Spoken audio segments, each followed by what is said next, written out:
Hello, everyone. Welcome into Above My Pay Grade. My name is Eric. Thanks for tuning in. If you haven't already, hit the like button, hit subscribe. Really helps out the channel. If you didn't hear, yesterday inflation numbers came out. I'm sure you guys have heard something about it. 8.2%. It's not going down very fast. So in theory, that would mean the Fed is going to continue tightening because the market's looking at the Fed and it's going, basically the market direction is based off what the Fed's going to do. And since inflation is not going down, one must think that they're going to continue to tighten. And yet the market rallied big time yesterday. Interested to know why you guys think the market rallied. There's a lot of guesses out there. Some people think that the Fed's actually getting in the market and buying stocks. Google plunge protection team for more on that, but it's a guess, but more on that later. I want you to imagine you go into a doctor's office and you're feeling sick. And you walk into the office and on the wall, it says, "This doctor is sponsored by Blizer." Random pharmaceutical company. "This doctor is sponsored by Blizer." You're like, that's odd. I've never seen that before. And doctor walks in. He has Blizer on his uniform, on his lab coat. And you're like, this is really odd. I don't know. And you start talking about your ailments. And before you even finish your sentence, he said, "I have just the thing for you." And he prescribes you something from Blizer. And he is getting a direct cut for every prescription he writes. Now, this might actually not be that far-fetched in today's medical world, but that leaves you to wonder, is this guy or gal is he on my side or is he on the side of Blizer? Is he trying to help me or is he trying to make money? Because if those two things come in contradiction to each other, that both things can happen, right? He can be trying to make money and trying to help you at the same time. But if those things create a moral hazard, meaning by making money, he has to not help you. And by helping you, he has to not make money. One might start to think and doubt this person's credibility and if they're actually trying to help you. Well, that same thing is happening right now in the government. You may or may not have heard about this, but the Wall Street Journal came out the other day with a bombshell of an investigation about federal employees who work in agencies like the EPA, the FDA, Homeland Security, that directly invest in companies that they have authority over, meaning their decisions sway the direction of these companies, whether they make money or don't make money, whether they make a lot of money or don't make a lot of money.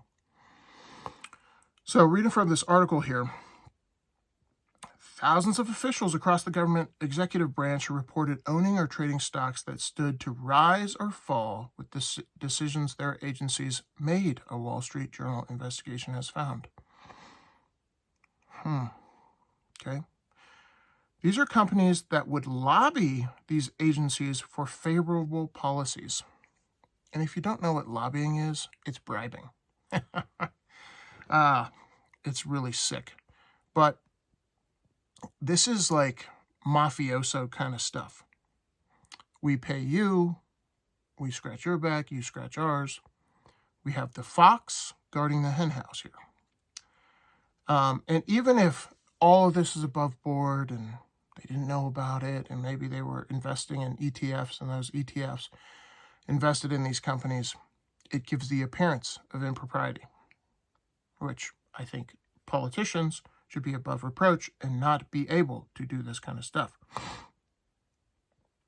Here's a big one. Defense Department officials bought stock in defense companies five times before it won a new business from the Pentagon.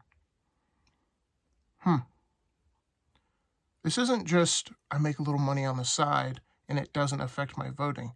This could actually affect people's lives. like going to war, maybe. And that's an assertion. That's not a, I don't know that for sure, that we go to war for people to make money. But if they stand to profit from it, doesn't that make you doubt their credibility?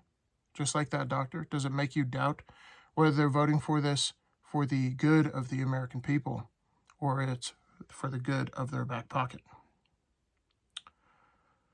Some even held stock in Chinese companies while the U.S. was considering blacklisting those same companies. Should we blacklist them or not? I don't know. If we blacklist Alibaba, then they might, their price might drop. And I have, 10% of my portfolio in there. Sick stuff. When financial holdings cause conflict, the agency sometimes simply waived the rules, because there's rules about, and it's kind of the same thing with the Stock Act in Congress. They're supposed to disclose, and sometimes they don't. Whoops, forgot, and here's a $100 fine. Oh, I don't care about paying a $100 fine. I just made $200 million in the last 10 years. In most instances identified by the journal, ethics officials certified that employees had complied with the rules, even when they hadn't, which have several exemptions that allow officials to hold stock that conflicts with their agency work. Some of you probably haven't even heard about this story. Why? This is the most, on both sides of the aisle, bipartisan thing. If you talk to any voter, you say, hey, do you think that government officials should make money or not make money based off the way they vote or based off the way they run their agency? Do you think these companies should be able to lobby them for special treatment? Most intelligent human beings say absolutely not.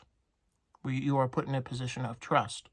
And yet, most people in Congress, most politicians, most bureaucrats want to brush this under the rug. Anytime a bill is brought to the House floor, we kind of forget about it, something else comes up, to eliminate the possibility of impropriety. Every time that bill comes up, swept under the rug.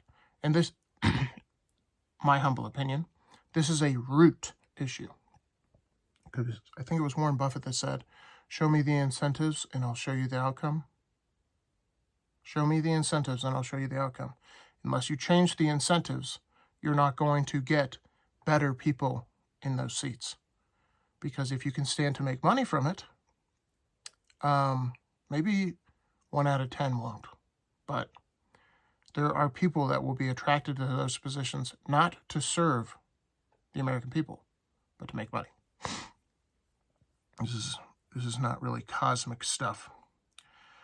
Even companies like Lockheed Martin, Pfizer, all these companies who are regulated and controlled by federal agencies, and these are all federal agencies, this isn't in Congress, and we all know about congressional members who have made money. And I'll link this whole story in the description below if you want to read more about it. But these are federal agencies, and these federal agencies aren't voted in. A lot of lawmaking is kind of delegated to these agencies, like the FDA and the EPA. So maybe they have a mandate that's very obscure, and they're able to work within that mandate. Lower carbon emissions. Okay, that's very obscure. By how much, yada, yada. And then the EPA is able to work within that boundary and give preferential treatment to certain companies. And those EPA members stand to benefit from said preferential treatment. Pretty sick stuff. And yet, you probably haven't heard about this on the news. Wonder why. Again, folks, we got to change the incentives if we're going to get better people in office. Imagine if military members had a incentive to go to war. They were paid based off of, or commanders in the military, or secretaries of defense. Their pay was based off if they went to war or not. Wouldn't you think they would want to go to war all the time? Correct. Same things with these federal agencies. If they're paid under the table based off of climate policy or alarmism or something maybe not working. Who's to say they don't do it, especially with the ability to do it, like I just mentioned. Let me know what you think in the comments below. This kind of stuff is absolutely gross and it needs to change in the United States. But yeah, let me know what you think in the comments below. See you guys in the next one. Peace.